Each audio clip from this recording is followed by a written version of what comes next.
Apa amalan-amalan yang patut dibuat, amalkan di akhir zaman ini, Ustadz? Tidak ada amal yang paling afdal dilaksanakan di akhir zaman ini selain daripada zikir.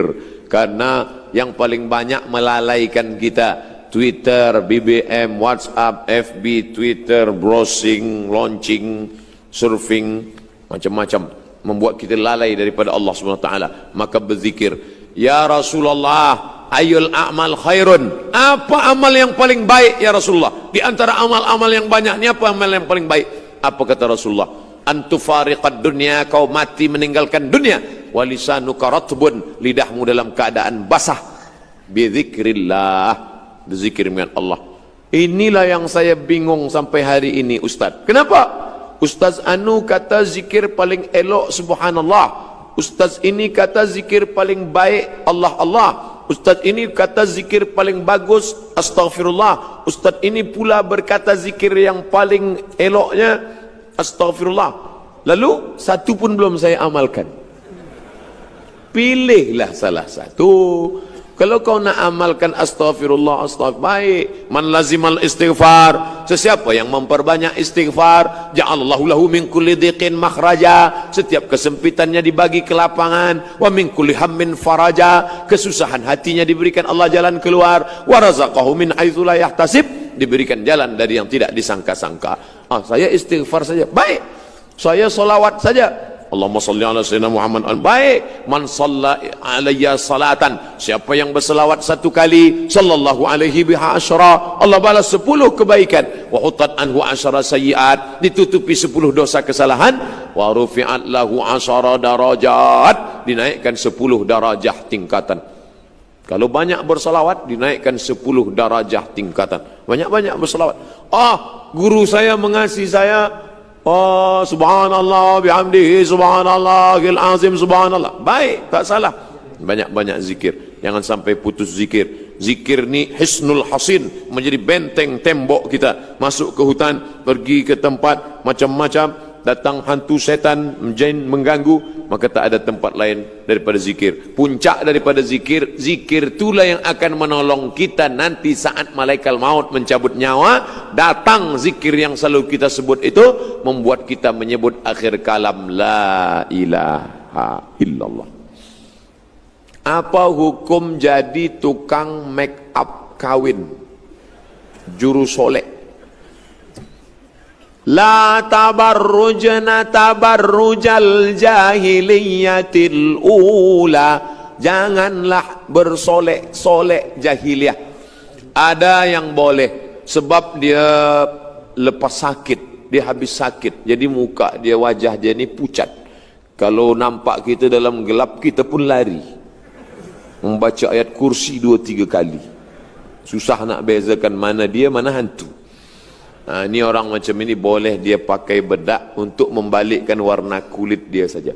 Tapi yang sudah elok macam ini, inilah susahnya. Kita ini kan orang Malaysia, Indonesia, Filipina, Brunei Darussalam, Singapura, itu kan Melayu, mirip-mirip semua. Tapi yang ditonton Korea.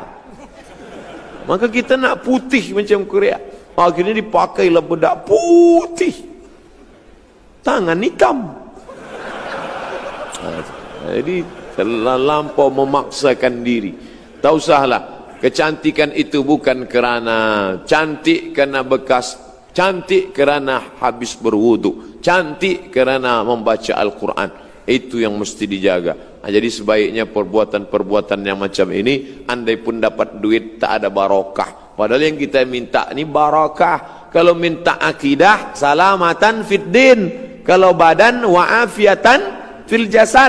Kalau ilmu, waziyadatan fil ilmi. Tapi kalau rezeki, wa barakatan fil rezeki. Kita minta barakah. Tak ada barakahnya.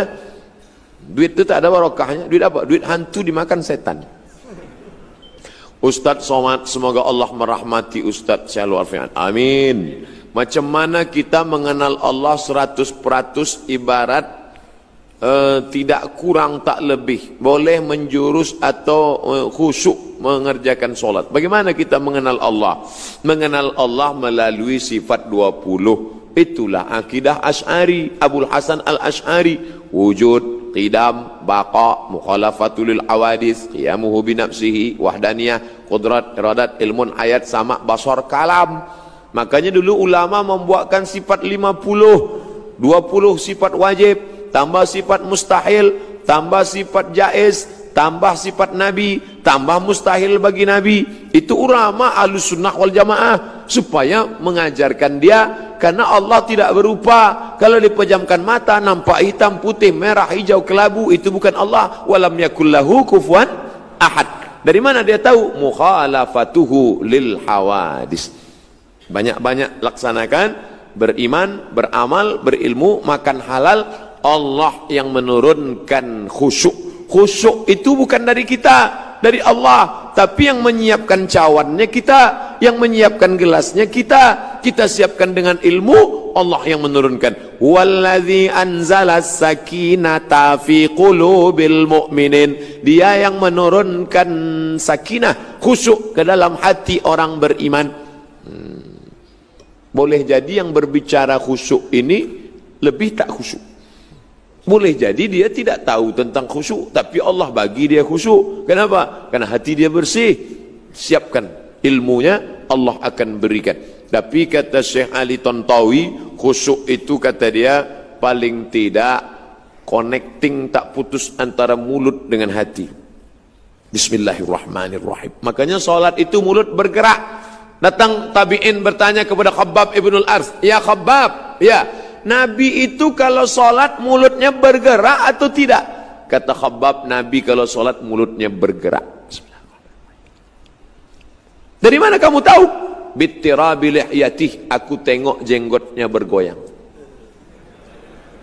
Ini sekarang ada orang solat diam, tak apa dia baca.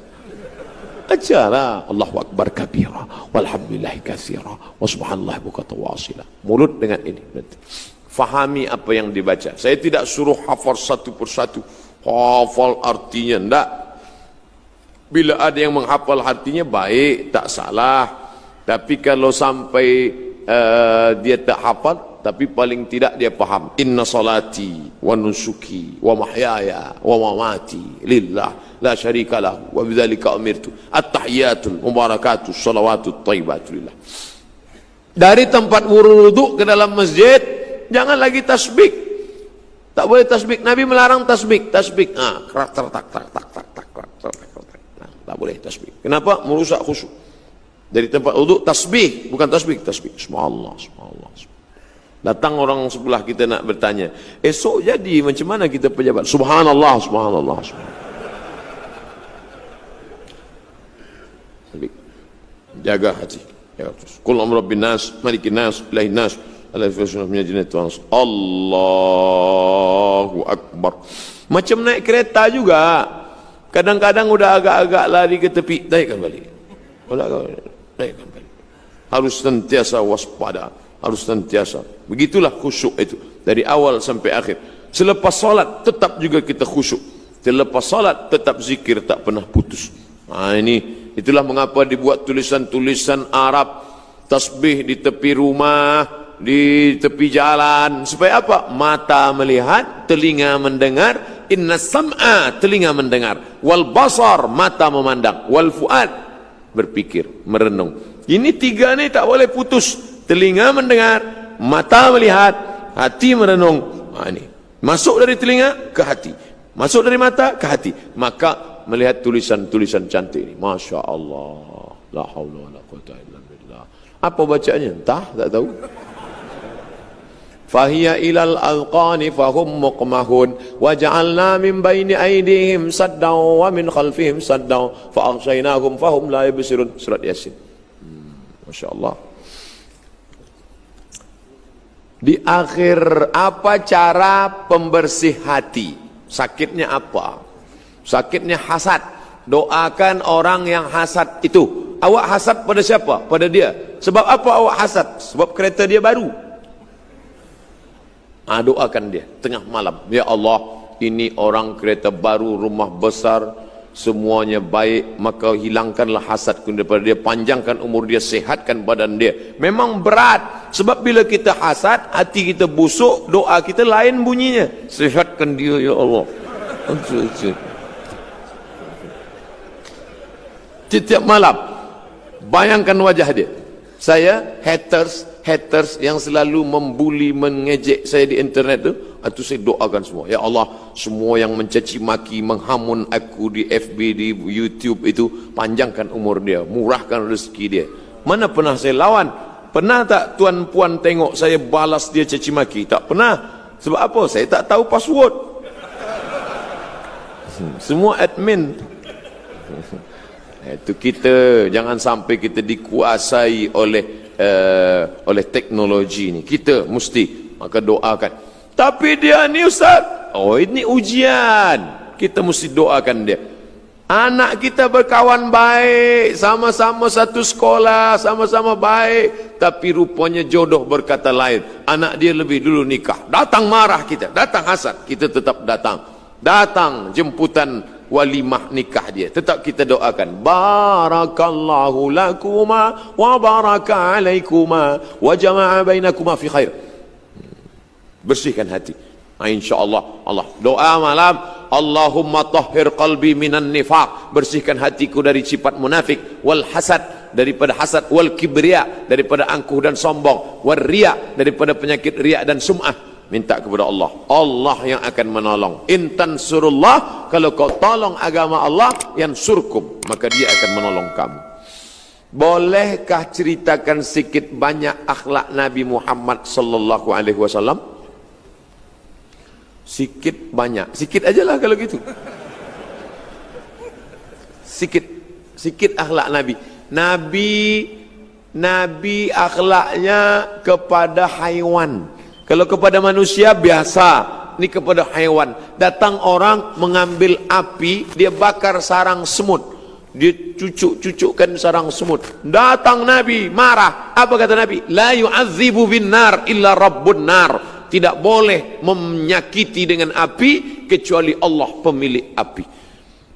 Ada orang susah, ada orang senang menengok semut yang lari tunggang langgang lintang pukang. Senang, tengok. Bayangkan, kepada semut saja. Tengoklah Nabi Sulaiman alaihissalam, dia tahan tenteranya. Hai pasukan tentera, jangan kamu lalu, jangan. Kata tentera, kenapa? Aku dengar panglima semut sedang berkata, ya ayyuhan namlu dukhulu masakinakum. Hai para semut-semut, masuklah kamu ke dalam sarang, karena Sulaiman dan bala tenteranya akan lalu. Nanti jangan sampai terinjak pecah perut kamu. Yahtimannakum, akan menginjak pecah junud Sulaiman, pasukan Sulaiman alaihissalam. Jadi kalau ikutlah akhlak Nabi, Masya Allah, wa ma arsalnaka illa rahmatan lil alamin. Apa hukum melibatkan diri dengan forex? Semua bisnis. Kalau ibadah namanya fikih ibadah, solat, zakat, puasa, haji. Ada namanya fikih nikah, tolak, li'an, rujuk, khuluk. Ada namanya fikih siasah, mengangkat khalifah, menurunkan khalifah. Ada namanya fikih muamalah, yaitu jual beli, gadai, hutang piutang, arahan, murabahah, permodalan, mudarabah bagi hasil. Maka semua jual beli, kalau tidak ada 3 unsur, maka dia boleh. Tidak ada ghish, tipu. Tidak ada zulm, aniaya. Tidak ada gharar, gambling, judi. Kalau tidak ada 3 ni, gambling. Kalau di dalamnya ada zulm, menganiaya orang lain. Kalau di dalamnya ada ghish, tipu, maka haram. Apapun namanya. Ini akan berkembang terus. Bagaimana jual beli. Kalau ada, haram, tak boleh. Tidak pernah solat selama 15 tahun. Lama betul. Sekarang baru solat. Adakah dengan solat taubat ampunkan dosa saya? Solat sunat saya buat, solat tahajud saya buat, apakah mengharapkan ampun? Maknanya, apakah solat yang lalu-lalu itu mesti diqadha? Bila mu'allaf masuk Islam, dia tak perlu qadha solat. Nah, inilah sedapnya jadi mu'allaf. Mu'allaf umur 60 tahun, masuk Islam. 63 mati. Baru 3 tahun, dosa tak banyak. Tapi bila orang Islam bertaubat, umur 40, akil balik umur 10. 30 tahun sembahyang yang tinggal wajib diqadha. Sepakat 4 mazhab, Abu Hanifah Hanafi, Malik bin Anas Maliki, Muhammad bin Idris Syafi'i, Ahmad bin Hanbal Hambali. 4 mazhab sepakat tentang qadha solat yang tinggal. Tidak ada yang bisa menutupinya. La kafarata laha illa dzalik. Tidak ada yang boleh menutupi solat itu kecuali solat itu sendiri. Ada yang menyebut bila kami tidak, cara mengqadanya bagaimana Ustaz? Selepas solat isya tadi terus qadha. Usolli fardal isya 4 raka'atin qadaan. Jangan kuat-kuat, nanti kawan dengar. Allahu Akbar. Lepas solat subuh jangan, nanti tahu dia mana ada ba'diyah subuh. Balik ke rumah, di rumah solli fardal isya. Isteri bertanya, apa ni ba'diyah subuh? Tidak, qadha masa lalu dulu. Apakah hukum mengikuti pertandingan tinju? Ikut tinju atau ikut menonton tinju? Apa hukum menjadi pengajar? Pengajar tinju sama dengan pengajar silat. Di negeri Melayu silat, pergi ke Jepun taekwondo, aikido. Ini baik untuk mendiri kita. Siapa yang akan menolong Ustaz Somad kalau bukan pesilat-pesilat tadi yang hebat-hebat bodyguard itu?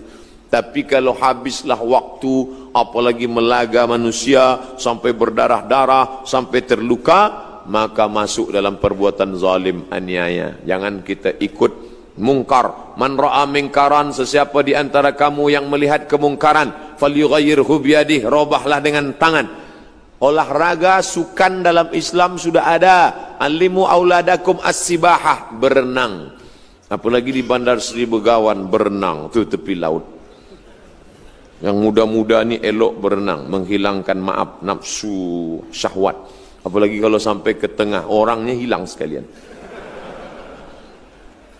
As-sibahah, berenang. Warrimayah, memanah. Mana? Saya ada 2 busur panah di rumah, dibagi jamaah. Warukubul khail, naik kuda, berkuda. Saya pekan lepas berkuda. Nak ambil gambar aja. Kuda, elok berkuda.